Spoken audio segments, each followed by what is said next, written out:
everyone. It looks like we're live right now. On behalf of ThinkFest, let me send a warm welcome to Tim Draper and Aamir Ibrahim for joining us today. You see their titles and they are obviously no need of introduction.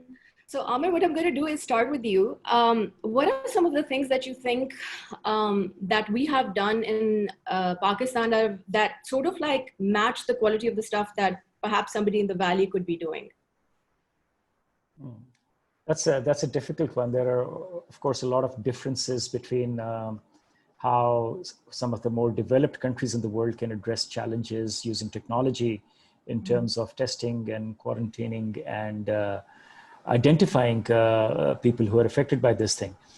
So what we are doing, what may be similar, perhaps in a more rudimentary manner, is that we're also using technology to at least identify people who have been tested positive.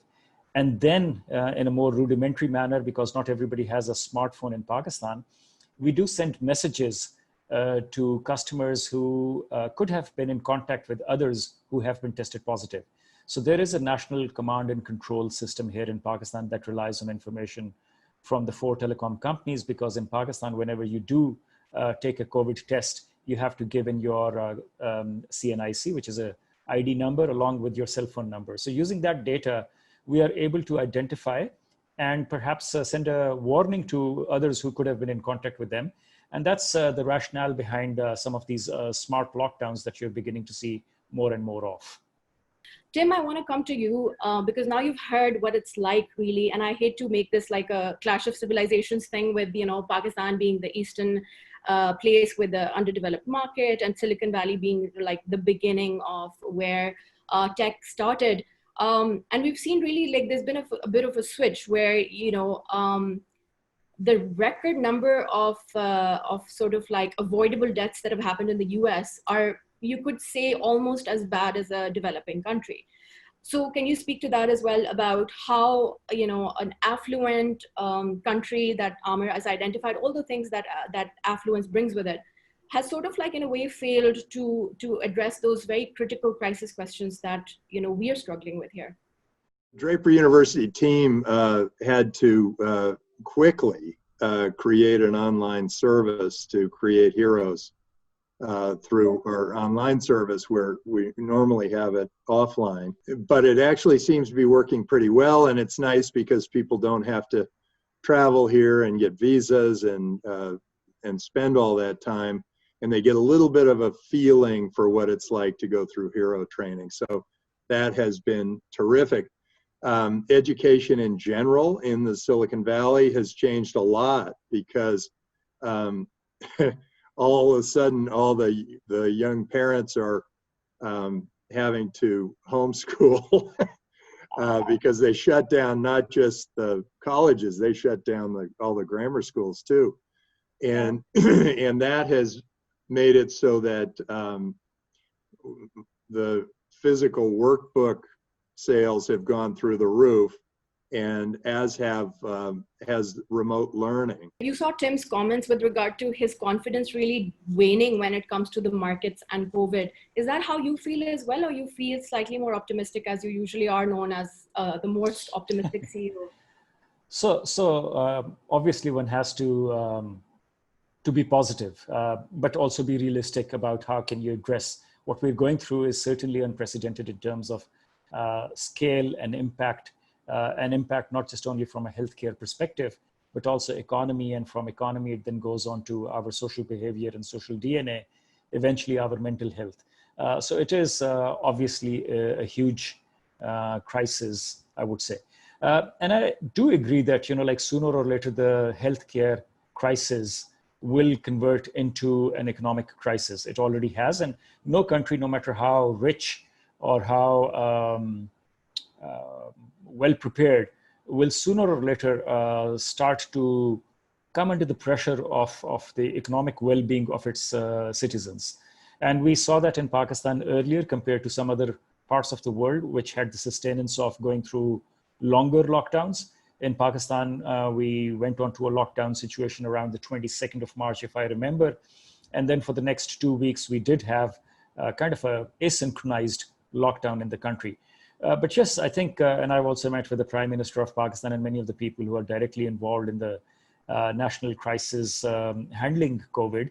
And I think they're now prioritizing livelihoods above the healthcare imperative for the very reason that many people in Pakistan do not have savings that will be able to sustain them through an extended period of lockdown. So economy, I think, and markets are becoming more important once again. So, Aamir, how has your leadership style changed when it comes to COVID?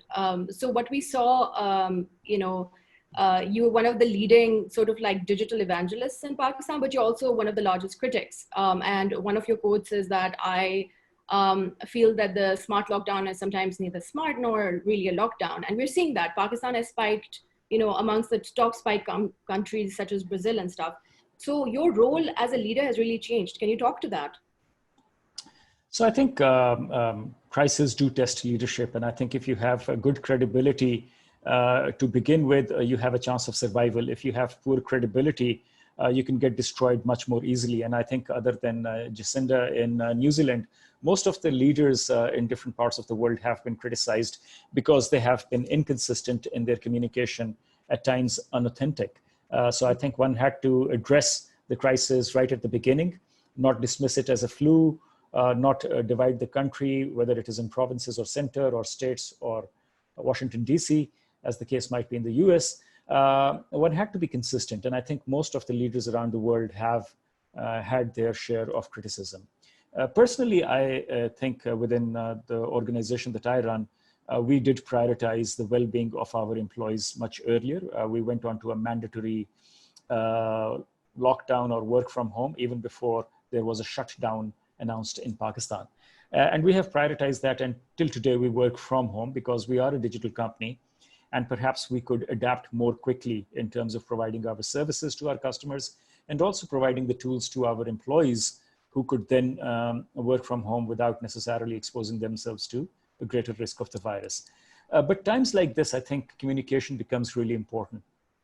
And for effective communication, in my opinion, it has to be frequent because frequent communications gives you the feedback.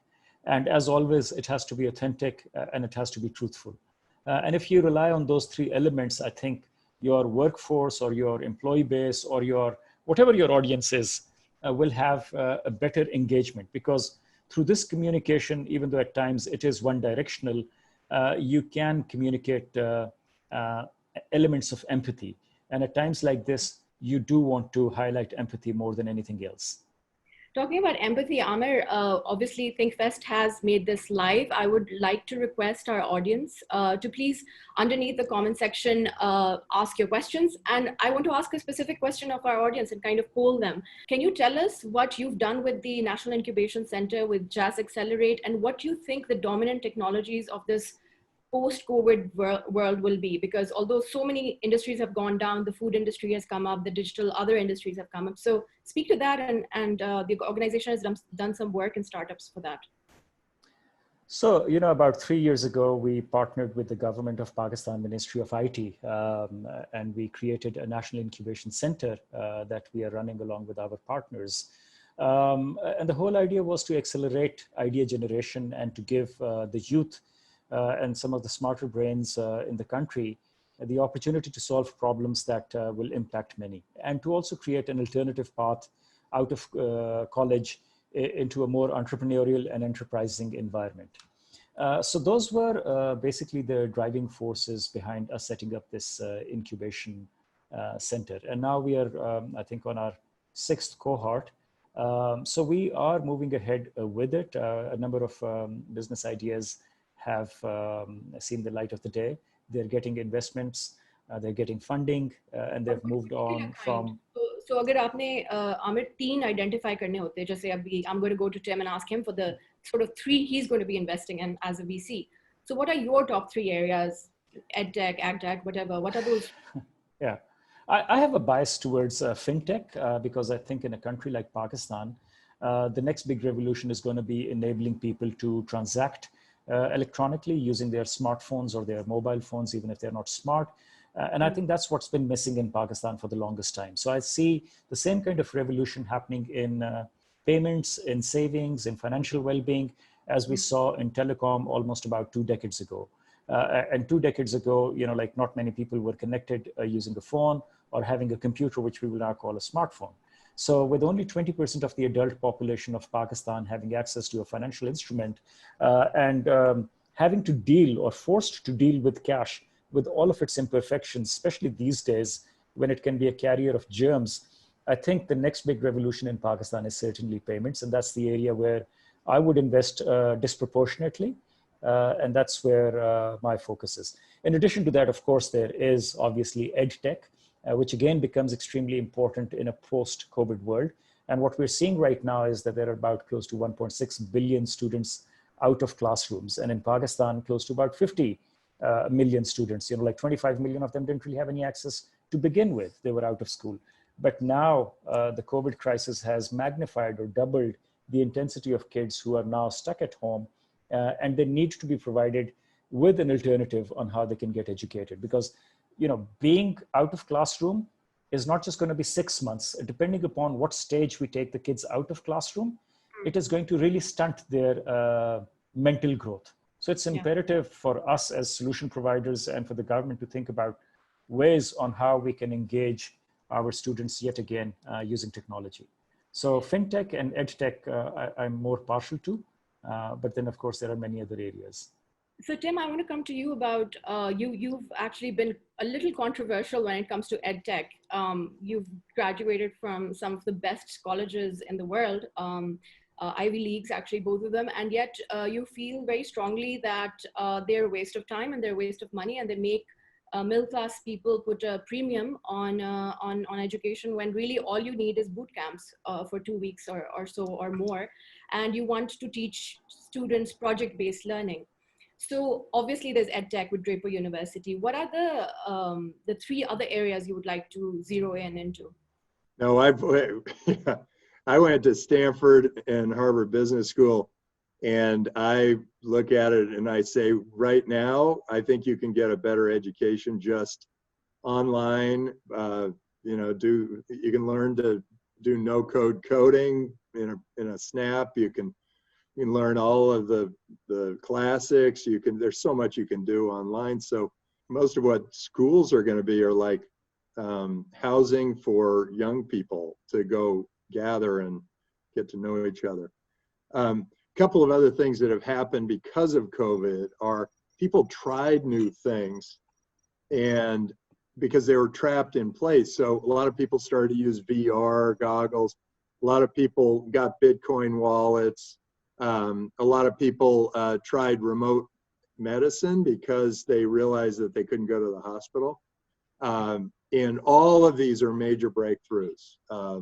And it sort of broke through from the early adopter to the mainstream, where all of a sudden, where Bitcoin wallets were for this very small group of enthusiasts, now they're getting commonplace. Where it was VR was just for a few people who kind of were experimenting. Now people are going, wow, this is a really great experience. Aamir, coming to you, there's a question from our Facebook Live audience. They say that what is, in your experience, and I'm translating from Urdu, is the magic bullet that you would bring to slow down COVID? And Tim, apologies for the back and forth in Urdu. We're just trying to make it as multilingual as possible. वो कौन सी चीज़ है आमिर जो आप introduce करेंगे पाकिस्तान में 61 million आपके users हैं, जो एक मैजिक बुलेट का काम देगी और sort of like कोविड को एंड कर लेगी? ऐसी कोई चीज़ है या बन सकती है? जी, I would say कि मैजिक बुलेट ये है कि हम सारे रियलाइज करें कि कोई मैजिक बुलेट नहीं है, ठीक है ना? So there is no quick end to this thing. ये ऐसी चीज़ है जिससे डरना नहीं है, बचना है. The longer you can avoid yourself getting and staying out of harm's way is the best solution. The challenge for a country like Pakistan is that our medical or health care facilities are broken, and they're not in a position to sustain the influx of patients that are inevitably going to come. So we have to give ourselves, our countries, our fragile infrastructure a fighting chance to actually help us save our lives. So first of all, there is going to be a considerable delay before a vaccine comes. Then there is going to be a fight about how much vaccine can be produced, whether the rich countries will get it first. And even if there is a quota system and all countries do get it, maybe the rich within a country will get it. So to be able to have the best chance to fight ourselves and to save ourselves, I would say protect yourselves yourself. Don't rely on the government, don't rely on anybody else, stay out of harm's way as much as you can. And if it's not absolutely necessary, I know that in many cases it is necessary. किसी मजदूर बंदे के पास choice नहीं है. बहुत सारे लोग हैं जिनको मजबूरी के तहत बाहर जाना है. मैं उनकी imperative को fully तरह respect करता हूँ. लेकिन there are many people who still think, according to a recent poll in Pakistan, 63% of the population thinks that the fear of COVID is greatly exaggerated. They just think it is something that happens out there. They don't think it can happen to us. But now, as we have seen, even in my own organization at Jazz, we have 50 cases of COVID. There are about 4 or 5 employees who have either lost their father or their mother, and it's coming home. I know many people, friends, parents who have died. So it's coming home in a very unpleasant reality. So please don't think there is going to be a silver bullet. You all have to act responsibly and stay out of harm's way by taking care of yourselves and your families. आपने देखा है कि ThinkFest के platform पे we want to really reinforce a take care of yourselves. The basic precautions are wash your hands, cover yourselves with the masks, and just basic hygiene. And Tim, we have a question from one of our readers right now, and I'm translating here. They say, are you a critic of your government? And if so, what would you suggest to them, as Aamir has suggested here to his government? Reopen the economy, de-COVIDize the country, de-COVIDize the world, let it run its course.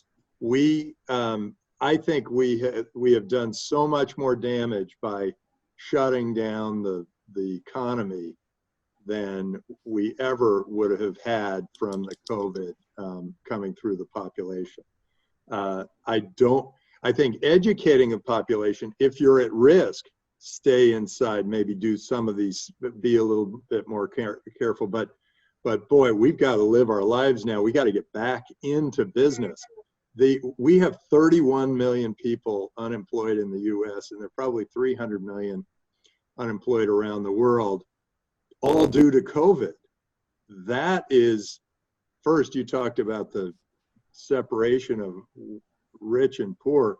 That separation is even more pronounced because all of a sudden there are a whole bunch of poor people that are now even poorer. All the Uber drivers, all the waitresses, all those people are now out of business and unemployed, and that is tragic. And that's so much long term, that's so much more tragic. And we're having riots here. I'm not surprised. And they could have been for any reason, but they're race riots.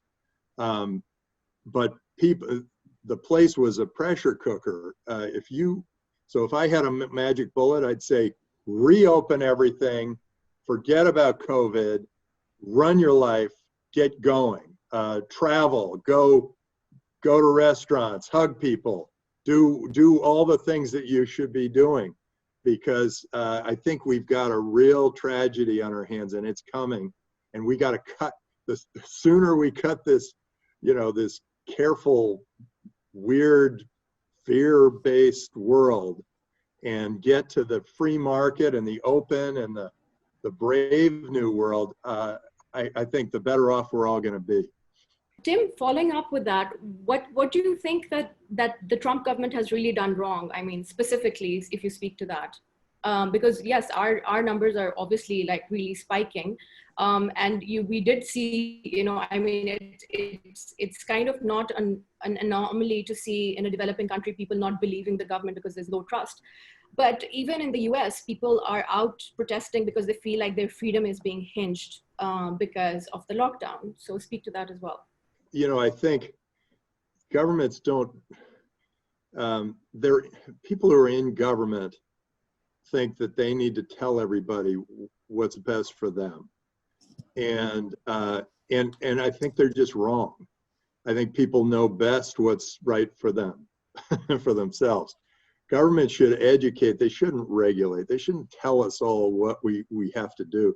They should just educate us, so then we say, oh, okay, look, if I'm over 65 and I have a precondition, let me lock myself down. If I'm, young and dynamic, and some virus is going to be like a speed bump, let me out. Let me see the world. Let me go out there and do things, and then educate me and say, yes, you should probably stay away from your great grandfather. But I think it's an education thing that the government can provide. But I don't think it's I think the free markets are a beautiful thing. They make everybody wealthier, healthier. The reason Pakistan and India had been poor for so long was that they were sort of controlled by government, and government had, was corrupt at the top and all the way down. The U.S. had the benefit of about 200 years of a free market, a truly free market, supported and encouraged by the government. Now that seems to be getting more like a regulatory mess, and we may have years of poverty moving forward, and other countries that open up and become more free are going to have decades of wealth and health and good societies. It's amazing how a government can have that kind of an effect, and even one leader can have that kind of an effect that can either allow a country to be completely free. I mean, George Washington gave up his own power in order for the world for everyone around him to become successful. Deng Xiaoping, same thing in China back 50 years ago. Same thing happened where Gorbachev opened up Russia, and then when the guys come in and they say that, oh, we know better than you do what you should do, so here's what I'm going to make you do. They create a bunch of sheep, and then the sheep never produce anything of any great value. You want great value, you set your country free. Tim and Aamir, I just want to quickly start a rapid fire round with both of you. If you could answer very quickly in short sentences. Aamir, first, what books are you presently reading? I was finishing an interesting book called Tools and Weapons that just talks about how technology could both be an asset, but if in the wrong hands and used wrongly by governments for surveillance, it can create a lot of nuisances for everybody and perhaps get further away from how the technology was supposed to help us. So that's one of the books that I'm wrapping up now. Isn't that stressful? like it's very stressful end of the times thing. You're also reading about surveillance. That's sort of like it's about various aspects of technology, from cybersecurity to data protection to surveillance. Like both data protection and cybersecurity are two of the biggest challenges that any CEO grapples with today, whether they're in a technology business or not. So I thought it's a good time for me to refresh. And it's written by an ex-general counsel of Microsoft, broken down into small chapters. So quite a useful and interesting read. Tim, over to you. What's on your bedstand, or what multiple books are in your bedstand? And are you a Kindle reader? Are you a book reader? What's it like for you? Book I'm reading is called The Three Body Problem. I like science fiction. I like seeing what the world could be, where it could go, and so The Three Body Problem is the first science fiction that I've heard of that came out of China. It's pretty interesting. To understand the context of that challenge, which has an impact on how public reacts and has an impact on social health, what would you recommend to Tim if he wants to really figure out your challenges as a leader in Pakistan?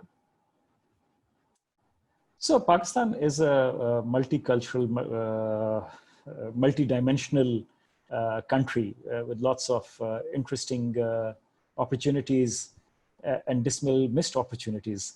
I think A Hard Country, written almost about 10 years ago, was a good insight into Pakistan, and it highlights some of the non-conventional challenges, for example, or water issue. So I think that's a good starting point to really understand Pakistan's complex history and challenges. But like I said, not all is gloom and doom. It's still a country with huge opportunity, 220 million people. And, I would like to invite him to come to Pakistan. I'm sure he's interacted with a number of Pakistanis in his career, especially in Silicon Valley. But it's a wonderful country with a whole bunch of opportunities. Unfortunately, a lot of them not really firing properly. So Tim, I wanted to ask you, a lot of your Draper Institute officials and staff are from Pakistan. So you're a really big believer in the sort of intelligence of Pakistanis to deliver when it comes to technology and innovation.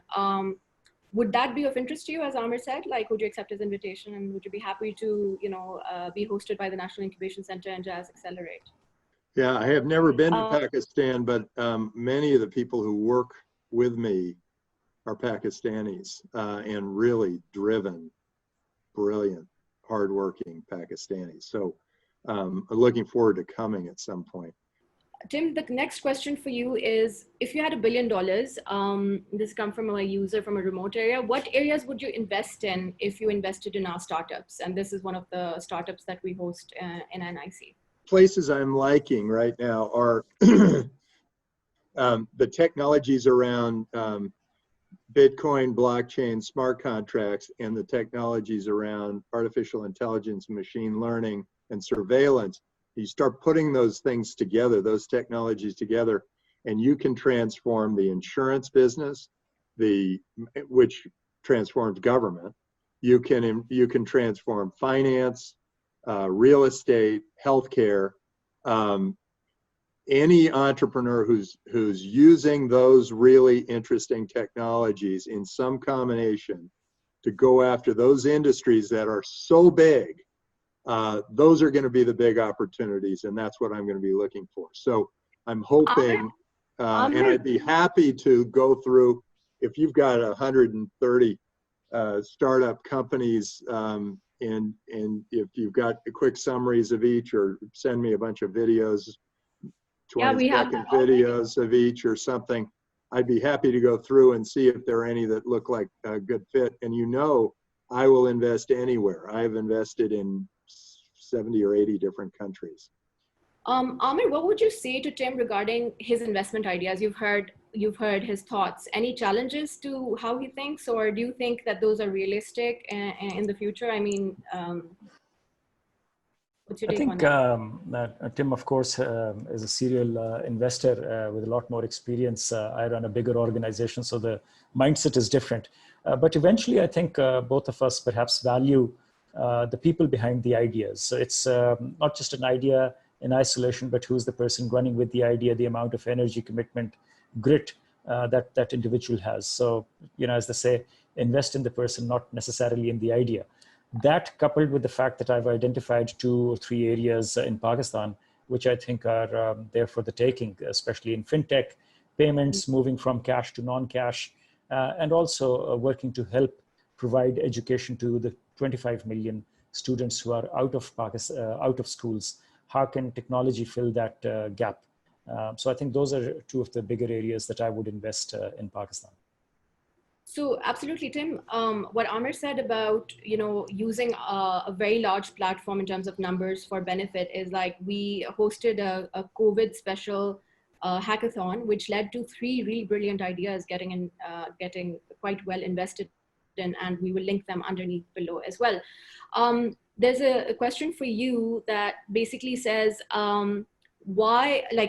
let me rephrase it, because it basically says, what annoys you so much about the political approach to the COVID crisis? And you've spoken to that already in terms of what feedback you've given to the government. But don't you think that in a place like California, tech leaders are pretty much immune to the government's,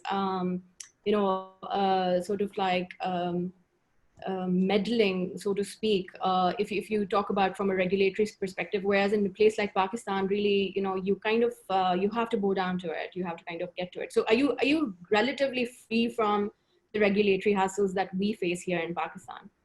First thing, I talk about fintech, because Aamir mentioned that. Yeah, I think if you are a government that has a population at a disadvantage, the first thing you do is you open up the currency and you say, Bitcoin's a national currency. We accept cryptocurrency. We need to build our future in a future way. We need it's much easier to send your money this way than it is through crypto than it is to wire it from bank to bank. And banks are outmoded and the world's got to move on. And if you are a very impoverished country and you have an opportunity like this, you should be jumping on it. You should be saying, Bitcoin's our national currency the way Japan did. Bitcoin's our national currency, and I am encouraging this, and we are global, we're opening up, we're putting in 5G everywhere. This is going to be the place every entrepreneur is going to want to come. Pakistan's a beautiful country, let's go. I feel like there's an opportunity right now for Pakistan, and if they are open and willing to give up that sort of political control over all their people, where they're saying, well, no, we have to own them, we have to control them with our currency or whatever. I mean, nobody wants, you can't use your Pakistani money outside of Pakistan anyway. Why not grab Bitcoin and run with it? I mean, there is your major opportunity. And now to answer your question, it was, I kind of answered it before, the COVID one, what the government should be doing. But I think, this is a major opportunity for all the small countries in the world, and they're starting to take it. You see Malta going, whoa, hey, we can fight above our weight class. Let's bring it in here. You're seeing Switzerland. They had the tiger by the tail. They overregulated, and then they went, no. We won't overregulate. Come back. You see Singapore did the same thing. They overregulated, and then they said, well, no, I think we do want some Bitcoin here. This would be a good. Yeah. So there is the past currency. I mean, you might as well be using shells to trade. All right, Aamir, and this is again a user question to both Tim and you. So lastly, what annoys you so much about the political approach to this crisis? I think what annoys me is that we have managed to create politics out of the crisis, rather than using this crisis as an opportunity to walk across political divides and to unite the country. We have unfortunately created more divisions in terms of lockdown versus not lockdown, economy versus healthcare, elite versus the common man. I think those kind of divisiveness approaches at this stage was completely uncalled for. And it's really unfortunate. Had we been on the same page, good or bad, whatever strategy that we've taken, that would have been much better. I would have rather gone with 70% consensus and 100% commitment. I don't see that over here. And on that optimistic note, I wanted to thank ThinkFest on allowing me to host this wonderful session with two powerhouses, one from the Valley, who's behind Tesla, who's behind several of the large organizations you see here today that we use on our phones globally, and Aamir as well, who just not only happens to be my boss, but also happens to be one of the movers and shakers of Pakistan's digital economy. Aamir, you've been leading the industry as well. So if you were to speak from all your CEO friends from any ICT company, what would your parting words be? So I think this crisis is indeed an opportunity, especially for us in telecom and IT. I think there are opportunities on how we can use the resources that we have to help solve the problem. The government does not only have a broken infrastructure when it comes to healthcare facilities, but I think also in terms of its IT capabilities. And it's time for my colleagues who run IT companies and telcos to step up and to help contribute in co-creating a solution. So I think that's going to be my recommendation. And I've been talking, and I think quite honestly, a lot of us are genuinely trying to help. So it's not that they're going to start just now because I said so. I think a lot of them are already thinking along those lines. So Tim and Aamir, on behalf of ThinkFest, wanted to thank you for being here, for being part of this journey, and for kind of breaking it down in terms of how we are dealing with the COVID crisis, which is, I think, unprecedented in world history, and especially because every sort of plague and every disease comes with two waves. So unfortunately, we have to really brace ourselves, and technology plays a big part. Tim and Aamir, could you please stay back and answer some of the questions that you're seeing live underneath this video? If you can, I think some of our students who've joined us from around the world would be very happy to take some responses from you. So once again, from ThinkFest, thank you so much.